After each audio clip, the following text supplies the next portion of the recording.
আসসালামু আলাইকুম, আমি কাজী তাসাদ্দুক ইসলাম এমএস এক্সেল টিউটোরিয়ালে স্বাগত। আজকের ভিডিওতে আমরা জানবো ফাইল ট্যাবে কি অপশন আছে। আমরা জানি ফাইলে ক্লিক করলে আমরা ব্যাকস্টেজ ভিউতে চলে যেতে পারি এবং এখানকার এই অপশনগুলোর একটা সামারি আজকের ভিডিওতে আমরা জানবো।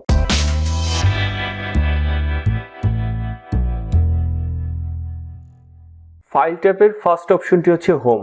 এখানে আমাদের ইন্ট্রোডাক্টরি যে হোম পেজটি আছে মাইক্রোসফট এক্সেলে সেটা আপনি সবসময় পাবেন। সাপোজ আপনি নিউতে ক্লিক করলেন, আপনি আবার হোম পেজে যেতে চান, এখানে ফাংশনালিটি তেমন কিছু নেই, শুধুমাত্র আপনি রিসেন্ট ফাইলগুলোর অ্যাক্সেস এখানে পাবেন, পিন ফাইলগুলোর অ্যাক্সেস এখানে পাবেন, আর টেমপ্লেটগুলো এখান থেকে আপনি দেখতে পাবেন। বাট এটা হচ্ছে ব্যাকস্টেজ ভিউয়ের হোম পেজ। এর পরবর্তী অপশন হচ্ছে নিউ। আমরা এখান থেকে ব্ল্যাঙ্ক ওয়ার্কবুক বা টেমপ্লেট ক্রিয়েট করতে পারি। নতুন ফাইল তৈরি করার ভিডিও আমি অলরেডি পাবলিশ করেছি, আশা করি আপনি এখান থেকে দেখতে পাবেন। পরবর্তী অপশন হচ্ছে ওপেন। এখান থেকে আপনি ফাইল ওপেন করার যাবতীয় বিষয়গুলো আপনি জানতে পারবেন। ওপেনের উপর আমাদের আরেকটি ভিডিও তৈরি করা আছে, আপনি চাইলে সেখান থেকে দেখতে পারেন। পরবর্তী অপশন হচ্ছে ইনফো। ইনফো হচ্ছে আপনি যে ওয়ার্কবুকে কাজ করছেন সেই ওয়ার্কবুকের যত ইনফরমেশন আছে আপনি এখান থেকে পাবেন। কি ধরনের ইনফরমেশন পাবেন? আপনি প্রপার্টিজ পাবেন, file size, title, tags etcetera এখান থেকে পাবেন। এই ফাইলটি কবে প্রস্তুত করা হয়েছে সেটা আপনি জানতে পারবেন, কবে মডিফাই করা হয়েছে সেটা দেখতে পারবেন এবং কবে প্রিন্ট করা হয়েছে সেটাও আপনি দেখতে পাবেন। এই ফাইলটি অথর কে বা লাস্ট মডিফাইড কে, এই জিনিসগুলো আপনি এখান থেকে দেখতে পাবেন। এরপরে এখানে প্রোটেক্ট ওয়ার্কবুকে আপনি এই ফাইলের কিছু প্রোটেকশনের ব্যবস্থা করতে পারবেন। আপনি এখানে প্রোটেকশন দিতে পারবেন। এখানে মার্ক অ্যাজ ফাইনাল একটি অপশন আছে, আপনার ওয়ার্কবুককে ফাইনাল হিসেবে মার্ক করতে আপনি এটা ইউজ করতে পারেন। এখানে ইন্সপেক্ট ওয়ার্কবুকের যে অপশনটা, চেক ফর ইস্যুজে গেলে আপনি অ্যাক্সেসিবিলিটির বিষয়গুলো আর কম্প্যাটিবিলিটির বিষয়গুলো আপনি দেখতে পারবেন এখান থেকে। পরবর্তীতে আছে ম্যানেজ ওয়ার্কবুক। এখানে আপনি ক্লিক করলে আপনার ওয়ার্কবুকের আনসেভ চেঞ্জেস গুলো আপনি এখান থেকে রিকভার করতে পারবেন অথবা আপনার আনসেভ ওয়ার্কবুক গুলো এখান থেকে ডিলিট করতে পারবেন। এর পরবর্তী অপশন আছে ব্রাউজার ভিউ অপশন। এখান থেকে আপনার ওয়ার্কবুক এবং ওয়ার্কশিট এবং আপনার কি আইটেম অর্থাৎ আপনার চার্ট, গ্রাফ কি আছে এই ফাইলে, এই ইনফরমেশনগুলো আপনি এখান থেকে পাবেন। এর পরবর্তীতে অপশন আছে সেভ এবং সেভ অ্যাজ। এই দুটি অপশন নিয়ে আমরা কথা বলেছি, আপনি ভিডিওটি এখান থেকে দেখতে পারেন।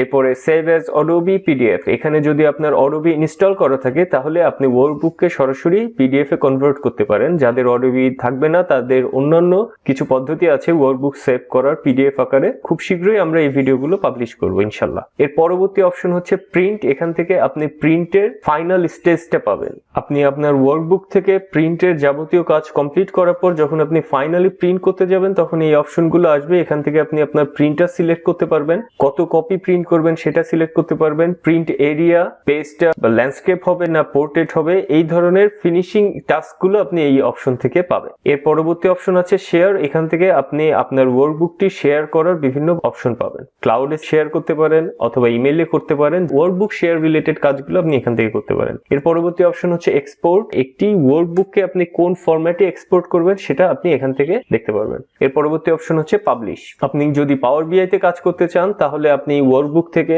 ডাটাগুলো সরাসরি পাওয়ার বিআই পাবলিশ করতে পারবেন, এখানে এই অপশনটি আছে। এরপরে ক্লোজ ওয়ার্কবুক। এটা দিলে আপনার ওপেন যে ওয়ার্কবুকটি আছে সেটি ক্লোজ হয়ে যাবে। আমি ক্লোজ করাতে আমার যে ওয়ার্কবুকটি ওপেন ছিল সেটি এখন ক্লোজ হয়ে গিয়েছে। আমার এখানে কোনো ওয়ার্কশিট দেখাচ্ছে না, কোনো রো সেল কিছুই দেখাচ্ছে না। তার মানে আমি এখন শুধুমাত্র এক্সেল ইন্টারফেসে আছি কিন্তু কোনো ওয়ার্কবুক ওপেন করা নেই। এর পরবর্তী অপশন হচ্ছে অ্যাকাউন্ট। আপনার মাইক্রোসফট এক্সেলে লগ ইন করা অ্যাকাউন্ট রিলেটেড ইনফরমেশন গুলো আপনি এখানে পাবেন। এর পরবর্তী অপশন হচ্ছে ফিডব্যাক। মাইক্রোসফট এক্সেলের কোনো অপশন বা কোনো ফিচার যদি আপনার ভালো লাগে বা খারাপ লেগে থাকে বা কোনো ফিচার সম্পর্কে আপনার কোনো সাজেশন থাকে, যদি আপনি তা মাইক্রোসফটকে জানাতে চান সেটা এখান থেকে করতে পারবেন। এর পরবর্তীতে আছে অপশনস। এখানে যদি আমি ক্লিক করি অনেকগুলো অপশন রেডি হবে। এই পপ আপের মধ্যে যে ফিচার গুলো আছে এগুলো খুবই গুরুত্বপূর্ণ। জেনারেল অপশনের মধ্যে আপনি এক্সেলের ইউজার ইন্টারফেসের কিছু অপশন পাবেন। ওয়ার্কবুক ক্রিয়েটিং এর সময় কি ইনফরমেশন থাকবে, যেমন আপনার ফন্ট সাইজ বা কোন ফন্ট ইউজ করবেন, কোন ভিউ ইউজ করবেন, এই জিনিসগুলো ডিফল্ট সেট করতে হয় এখান থেকে। পার্সোনালাইজ বলতে আপনার ইউজার নেমটা আপনি এখানে রাখবেন। এরপরে আরো কিছু অপশন আছে, এক্সেলের স্টার্টআপ অপশনগুলো আপনি এখান থেকে সিলেক্ট করবেন। এর পরবর্তী অপশন হচ্ছে ফর্মুলা। ফর্মুলার ব্যাকগ্রাউন্ড জিনিসগুলো এখান থেকে আপনি ইটারেটিভ ক্যালকুলেশন অন করতে পারেন। ওয়ার্কবুক ক্যালকুলেশনটা অটোমেটিক অটোমেটিক হবে না ম্যানুয়াল হবে সেটা ঠিক করতে পারেন। আপনার ফর্মুলার রেফারেন্স কেমন হবে, R1C1 পদ্ধতিতে হবে কিনা সেটা আপনি এখান থেকে কনফার্ম করতে পারেন। এরর চেকিং এর ব্যাপারটাও আপনি এখান থেকে সেট আপ করতে পারেন। কি কি এরর চেকিং রুলস আপনি ইউজ করতে চান সেটা এখান থেকে আপনি চেক মার্কের মাধ্যমে সিলেক্ট করতে পারেন। প্রুফিং এর ব্যাপারটা হচ্ছে এখানে আপনার স্পেলিং মিস্টেক আছে কিনা সেটা দেখার ব্যাপারগুলো, আপার কেস বা লোয়ার কেস লেটারের জন্য স্পেলিং মিস্টেক ক্যালকুলেশন হবে কিনা এই জিনিসগুলো আপনি এখান থেকে কনফার্ম করতে পারেন। এর পরবর্তীতে সেভ এর অপশনগুলো আছে। সেভ এর ব্যাকগ্রাউন্ডে যে জিনিসটা কাজ করে, আপনার ফাইলটি কোন লোকেশনে সেভ করবেন, ডিফল্ট লোকেশন, আপনার ফাইলের অটো রিকভারি অপশনগুলো কোন লোকেশনে থাকবে, কতক্ষণ পর পর অটো রিকভারির জন্য এক্সেল নিজে থেকে ফাইলটা সেভ করে রাখবে, এই জিনিসগুলো আপনি সেভ অপশন থেকে কনফার্ম করতে পারেন। এর পরবর্তীতে আছে ল্যাঙ্গুয়েজ, আপনার এক্সেলে কোন ভাষায় দেখতে চান সেটার অপশন আপনি এখান থেকে সিলেক্ট করতে পারেন।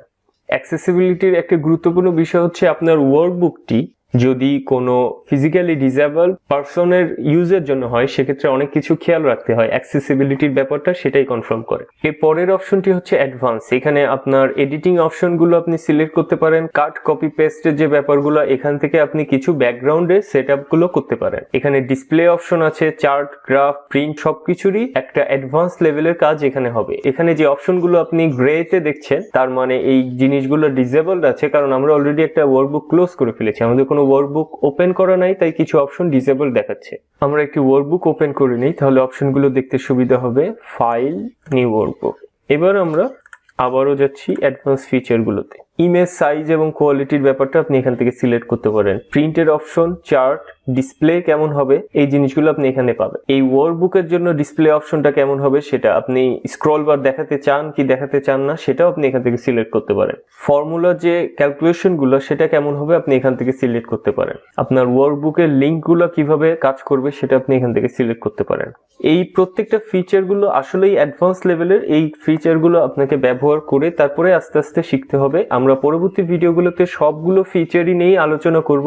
আপাতত আপনি জেনে রাখুন যে এই কাজগুলো এই অপশন থেকে করা যায়। এরপরে আছে কাস্টমাইজ রিবন। রিবন কাস্টমাইজেশনের যে ব্যাপারগুলো সেটা আপনি এখান থেকে করতে পারেন। যেমন আমরা অলরেডি আমাদের রিবনে ডেভেলপার ট্যাব অ্যাড করেছি, সেটা কিন্তু এই অপশন থেকেই করেছি। সেই ভিডিওটা আপনি চাইলে এখান থেকে দেখতে পারেন। কুইক অ্যাক্সেস টুলবার নিয়ে আমাদের একটি ভিডিও আসবে। কুইক অ্যাক্সেস টুলবারের ব্যাকস্টেজে এই ফাংশনগুলো আছে, কি কি মেনু অ্যাড করবেন, কিভাবে করবেন, এগুলো কুইক অ্যাক্সেস টুলবারের কাস্টমাইজেশনটা ঠিক এই অপশন থেকে হয়। আমাদের খুব শীঘ্রই একটি ভিডিও আসছে কুইক অ্যাক্সেস টুলবার সম্পর্কে, সেখানে আপনি বিস্তারিত সবকিছু জানতে পারবেন। এরপরে আছে অ্যাড-ইনস। মাইক্রোসফট এক্সেলে অনেকগুলো অ্যাড-ইন বিল্ট ইন আছে, সেই অ্যাড-ইন গুলো আপনি এখান থেকে সিলেক্ট করতে পারেন বা দেখতে পারেন বা অ্যাড করতে পারেন। এই অ্যাড-ইনস নিয়ে আমাদের ডিটেল ভিডিও আসবে, তখন আমরা দেখতে পারবো। আপাতত আপনার অ্যাড-ইনস নিয়ে কোনো কাজ করতে হবে না। ট্রাস্ট সেন্টারের মধ্যে গুরুত্বপূর্ণ কিছু ইস্যু আছে, এখান থেকে আপনার সিকিউরিটির ব্যাপারগুলো সিলেক্ট করতে হয়। যেমন এখানে যদি আমি সিলেক্ট করি ট্রাস্ট সেন্টার সেটিং, এখানে আপনার অপশনগুলো রেডি হবে। এই অপশনগুলো টোটালি অ্যাডভান্স লেভেলের অপশন। যেমন আমাদের ম্যাক্রো